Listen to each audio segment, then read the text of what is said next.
Hier vor uns liegen jetzt unsere gefundenen Schätze und wir nehmen euch heute mit auf die Suche, wo wir diese ganzen Sachen gefunden haben. Bleibt auf jeden Fall bis zum Schluss dran, denn am Ende des Videos werden wir euch alle Funde im Einzelnen zeigen. Es wird spannend, also ab in den Busch! Wir sind heute unterwegs auf großer Schatzsuche und wir haben den Andi als Schatzsucher dabei mit seiner Sonde. Und er hat sich ausgiebig mit den Legenden hier im Chaco beschäftigt und wir vermuten hier den großen Goldschatz, der im Chaco-Krieg hier in Sicherheit gebracht worden sein soll. Wir haben hier schon erste Knochenfunde gemacht und fragen uns jetzt, ob hier der erste Schatzsucher schon gestorben ist. Wir fühlen uns hier schon fast wie auf Oak Island. Denn der Sage nach gibt es auch hier einen bösen Fluch. Und wir haben ein Signal. Dieser rostige Nagel, vielleicht der Hinweis. Unser erster Fund, dieser rostige Nagel oder dieses rostige Drahtstück, das ist vielleicht der entscheidende Fund, der uns jetzt zum Goldschatz führt. Wir werden ihn eintüten. Keine Tüte dabei. Aber wir haben keine Tüte dabei.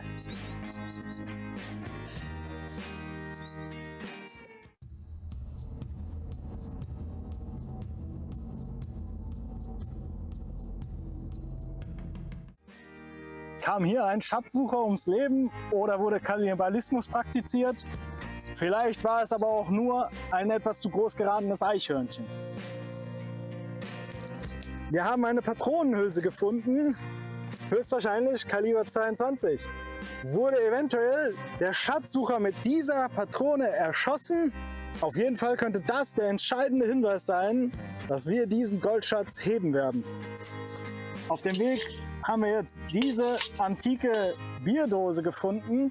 Könnte es eventuell sein, dass die Schatzgräber oder die den Schatz vergraben haben, verdammt viel Durst hatten. Immerhin ist es hier sehr heiß im Chaco und der Brand im Hals muss irgendwie gelöscht werden. Was hat das nur zu bedeuten?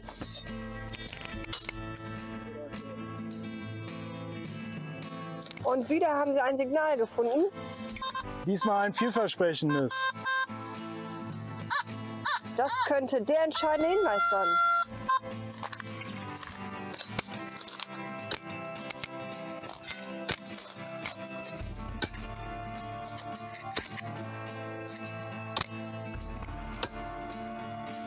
Martin gräbt mit seinem spezial antiken Schatzgräber Spaten das Loch aus.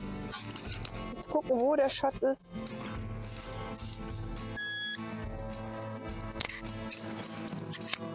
Was werden Sie finden? Hier.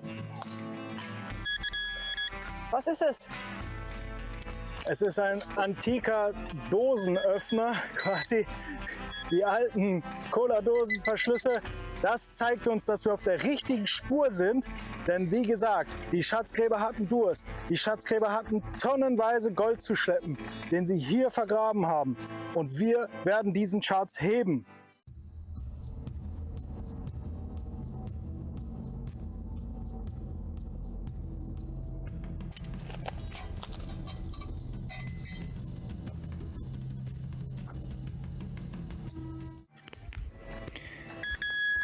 Wir haben wieder ein Signal. Wir sind gerade hier an einer Stelle, wo augenscheinlich mal irgendwas wie ein Gebäude gestanden haben kann. Wir haben hier schon eine Kette gefunden, einen Schädel von einem toten Tier und eine weiße Schnecke. Die weißen Schnecken sind der Legende nach das Hauptnahrungsmittel hier der Schatzvergräber gewesen. Denn sie brauchten natürlich viel Protein, weil das tonnenweise Goldschleppen sehr an den Muskeln gezerrt hat. Aber auch das Ausgraben des Schatzes nicht so einfach, wie ihr hier seht. Es muss Schutt und Geröll beiseite geschafft werden. Und ständig piepst dieser, ja, wie heißt das Ding? Handsonde? Pinpointer. Pinpointer. Ja, es ist fast wie bei McDonald's, die Fritteusen, die da ständig piepen. Schaut gut aus. Weg.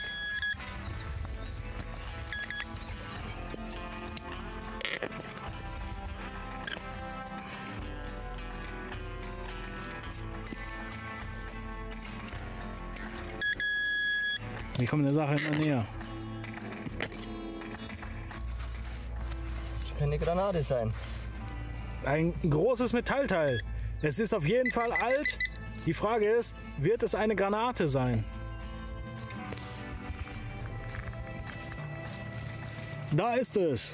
Auf jeden Fall ein schweres Stück Eisen, was auch immer es gewesen ist.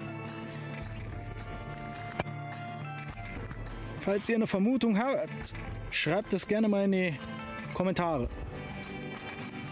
Nicht weit von dem großen Stahlteil haben wir hier diesen Knopf entdeckt. Wir wissen nicht, zu wem er gehört. Gehört er zu den Schatzsuchern oder zu denen, die den Schatz hier vergraben haben? Nicht weit weg von hier haben wir auch noch eine alte Patronenhülse gefunden. Hier wurde definitiv geschossen. Haben sich da Schatzjäger und Schatzbesitzer duelliert? Dieser Knopf wird sicherlich Aufschluss dazu bringen.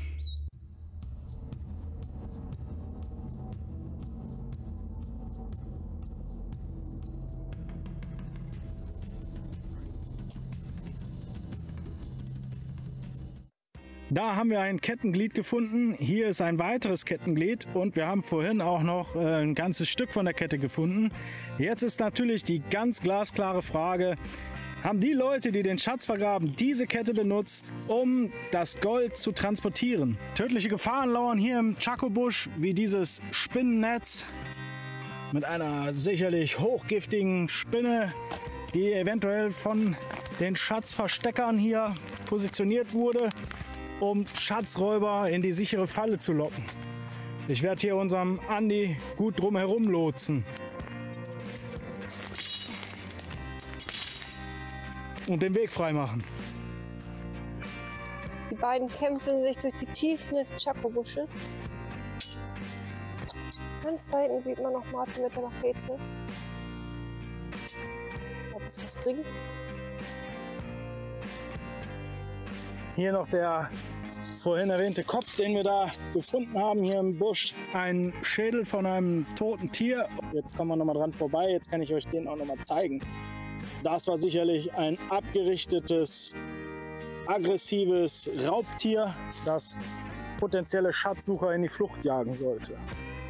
Wieder mal haben wir hier ein entscheidendes Puzzleteil gefunden. Ich glaube, die Leute, die hier den Schatz vergraben haben, sind an einer der todbringendsten Seuchen der Welt verstorben. Und das hier ist der Beweis dafür. Ich glaube, ich werde das jetzt mal wegtun, bevor ich mich noch kontaminiere, denn ich habe den unheimlichen, heilsbringenden Serum leider nicht in meinem Blut.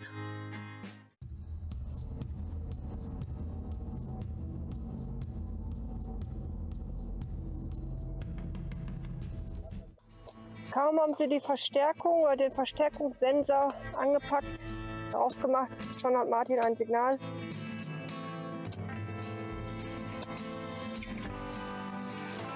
Wird das jetzt der entscheidende Hinweis oder ist es schon der Schatz? Wir sind gespannt. Aber ich glaube, stopp mal. Ich glaube, ich habe da schon was gesehen. Und zwar hier eine Patronenhülse. Es wurde hier definitiv scharf geschossen und auch nicht zu wenig. Denn das ist nicht die erste Patronenhülse, die wir hier gefunden haben. Wir haben eine Patronenhülse gefunden. Höchstwahrscheinlich Kaliber 22.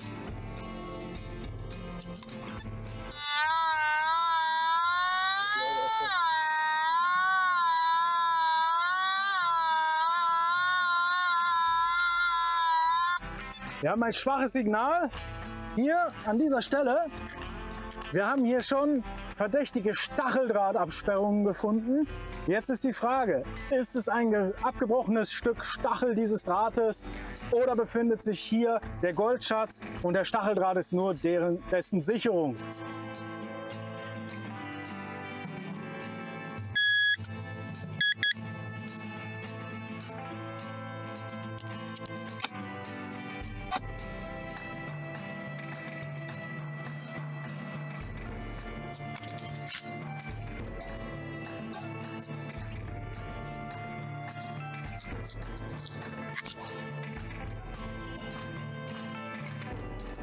Was sagt der Experte? Nein, ich weiß nicht, wie tief das nochmal anzeigt. Die Spannung steigt.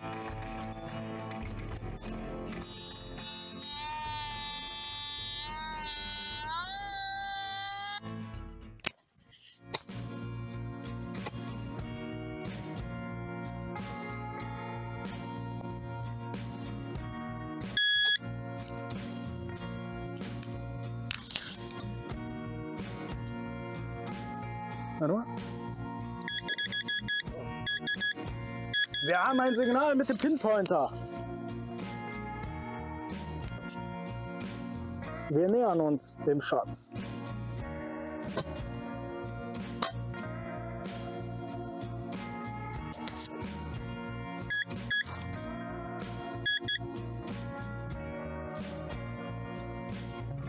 Ist der Schatz hin? Kann nicht sein, er hat doch vorhin nie gepiept.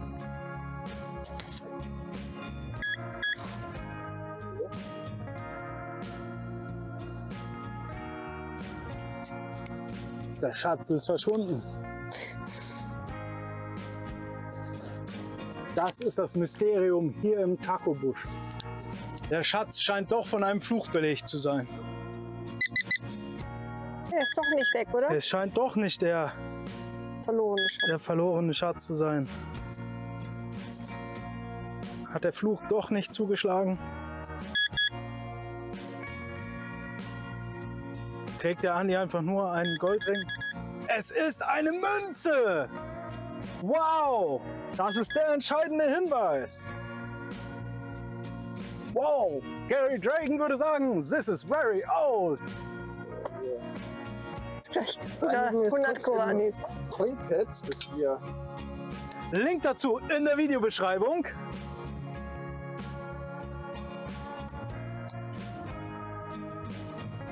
Sehr schlechter Zustand.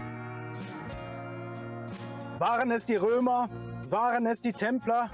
Wer hat hier im Chaco-Busch diesen Schatz vergraben? Und warum war der Chaco-Krieg?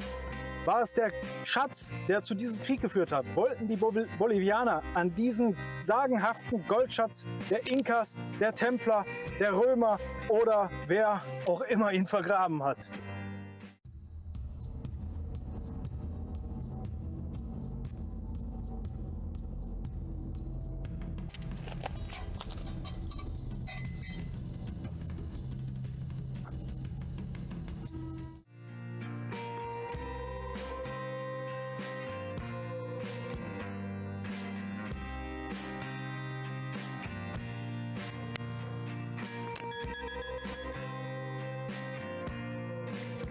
Und was ist der Schatz?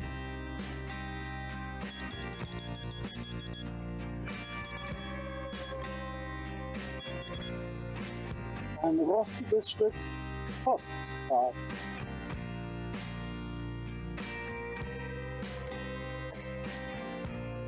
Ich nehme sicherheitshalber mit, dass ich ein Tier verletzen kann. Das kannst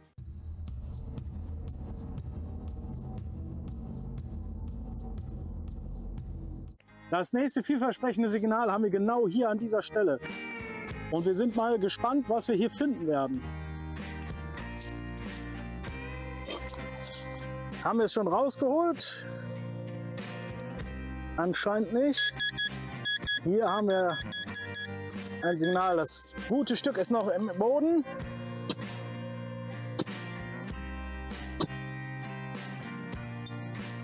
Haben hier die Menschen aus der Urzeit uns den Schatz hinterlassen? Niemand weiß es.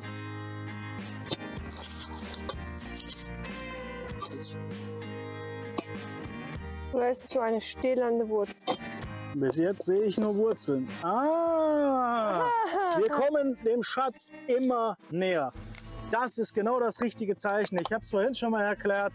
Könnte es eventuell sein, dass die Schatzgräber oder die den Schatz vergraben haben, verdammt viel Durst hatten? Immerhin ist es hier sehr heiß im Chaco und der Brand im Hals muss irgendwie gelöscht werden. Das war die Grundnahrung oder das ist das Grundnahrungsmittel derjenigen, die damals diesen Schatz vergraben haben. Wir sind auf der richtigen Spur. Bleibt dran, wir finden den Schatz.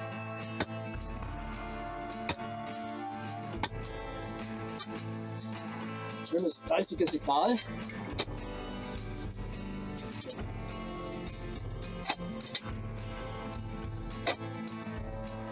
Ein Hinweis. Werden wir eine weitere Münze finden? Es ist eine Münze! Wow! Das ist der entscheidende Hinweis. Oder sogar den Schatz. Das seht ihr nach dem kurzen Werbespot von 32 Minuten. Der Pinpointer hat schon ein Signal.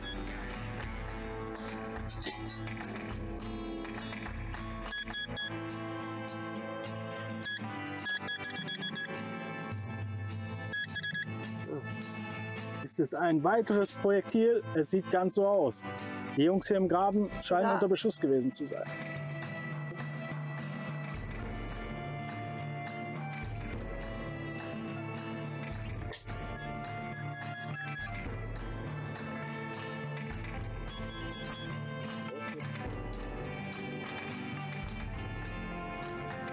Stück Müll.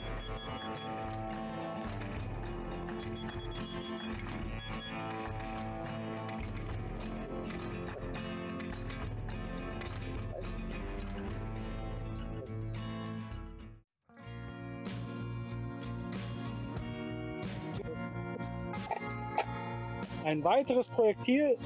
Ist es ein weiteres Projektil? Es sieht ganz so aus. Höchstwahrscheinlich, schlecht zu erkennen, aber ist wieder ein Schritt näher an den sagenumwogenen Goldschatz. Wir waren wirklich so nah dran an dem Goldschatz. Wir werden euch gleich alle unsere Funde noch zeigen, aber wir müssen jetzt leider aufgeben, denn der Tag neigt sich dem Ende zu, die Sonne geht unter und wenn die Sonne hier untergeht im Chaco-Busch, lauern unzählige todbringende Kreaturen auf einen. Gerade hier an der Stelle, die ja mit dem Fluch vom Schatz vom Chaco-Busch belegt ist, tausendmal schlimmer als der Fluch von Oak Island. Leute, ihr könntet euch nicht vorstellen. Ja, wir müssen die Mission abbrechen. Das Einzige, was jetzt noch helfen kann, ist zahlreiche Sponsoren. Wir suchen Sponsoren, um den Schatz zu heben. Wir werden nicht annähernd mit den Finanzmitteln hinkommen, was die Jungs auf Oak Island brauchen. Deswegen, Leute, greift tief in die Tasche, unterstützt uns. Wir packen unten drunter eine Amazon-Wishlist. Da könnt ihr uns mit Gerätschaften zur Suche des Schatzes unterstützen. Und ansonsten ist Bargeld auch immer gern gesehen. Wie gesagt, alles, wie ihr uns unterstützen könnt, unten in der Videobeschreibung. Und für alle, die auch selber mal Schatzsucher werden wollen, haben wir alle möglichen Gerätschaften ebenfalls unten in der Videobeschreibung verlinkt. Also schaut rein und bleibt dran, gleich seht ihr unsere Funde. Wie versprochen, wir sind zurück aus dem Busch und schauen uns jetzt die Funde an. Ja, Andi, hier liegen ja erstmal so ein paar Sachen, die du zur Suche benutzt hast. Einmal der Metalldetektor. Ja. Was gibt es dazu zu sagen? Ja, es ist eher ein Einsteigermodell, aber für unsere Suche, wie wir sehen, wir haben genug gefunden. Der große Schatz, der hat sich leider noch nicht ganz gezeigt, aber ich denke mal, bei der nächsten Suche mit vielleicht einem besseren Equipment werden wir den Schatz bergen können. Also wir werden dranbleiben. Wir werden dranbleiben, auf jeden Fall. Dann haben wir hier noch ein Grabungsmesser. Mit dem kann man dann so ein bisschen die Erde aufstechen, damit wir nicht alles mit der großen Schaufel eben sparken müssen. Weil mit der großen Schaufel ist dann immer auch mal die Gefahr, dass man eventuell, ich weiß nicht, ob wir das jetzt mit dem großen Spaten waren oder so, aber dann könnte man so einen Fund auch mal zerstören. Ich meine, ja, vielleicht noch kurz zu dem Pinpointer, der ist dann dafür da, um naheliegende Sachen, also um auch in dem Aushub zum Beispiel nochmal die kleineren Sachen zu finden, wie jetzt hier diese Projektile oder diese 22er Hülsen dann auch noch rauszufiltern oder zu finden. Ne? Unser absolutes Highlight natürlich hier die Conti-Dose, das Grundnahrungsmittel derer, die da den Schatz versteckt haben. Ja, ansonsten, ja, der rostige Nagel ist natürlich der entscheidende Hinweis. Wie man hier sieht, ist er uralt und gehört sicherlich zur Schatztruhe. Genauso wie die Kettenglieder, die wurden sicherlich dazu benutzt, um schwere Lasten zu transportieren. Oder halt in ein tiefes Loch hinunterzulassen. Genau, deswegen so eine Art Money Pit hier bei uns in Paraguay, wo wir dann doch noch großes Gerät brauchen werden, um da näher an den Goldschatz ranzukommen. Die 22er Munition sicherlich auch entweder von Jägern, aber höchstwahrscheinlich von konkurrierenden Schatzsuchern, weil geht ja da halt um einen immensen Goldschatz. Ansonsten hier auch nochmal so ein historischer Deckel von einer Dose und reichlich Großkalibermunition, Gewehrmunition höchstwahrscheinlich aus dem Chaco-Krieg, wo wir ja vermuten, dass der Krieg eventuell doch nicht um Erdöl oder so, sondern um den großen Goldschatz ging. Hier haben wir einige Projektile gefunden, die vermutlich auch irgendwie entweder Leuchtspur oder irgendein anderes Metall innen drin haben. Da müssen wir noch recherchieren. Blei, naja, so viel dazu. Ja, die Patronenhülsen sind auch ziemlich alt. Die sind schon teilweise über 100 Jahre alt. Also die Schatzsuche ist schon seit längerem im Gange. Und wir hoffen, dass wir dann doch vor den Konkurrenten da sein werden, um diesen historischen Schatz zu behalten. Dieser historische Schatz, der in unzähligen Legenden und Sagen niedergeschrieben ist, den haben wir uns jetzt auf die Fahne geschrieben. Also bleibt dran und es bleibt spannend hier auf unserer Schatzsuche. Genau. Und wenn ihr uns unterstützen wollt, klickt auf den Link unten in der Videobeschreibung, denn da haben wir ein paar Ausrüstungsgegenstände verlinkt, die wir eventuell benötigen könnten zur weiteren erfolgreichen Suche. Oder wenn ihr Bodenradar, Georadar oder sonstige Messungen macht, könnt ihr uns auch gerne auf der Suche begleiten. Bis zum nächsten Mal. Ciao. Ciao, ciao.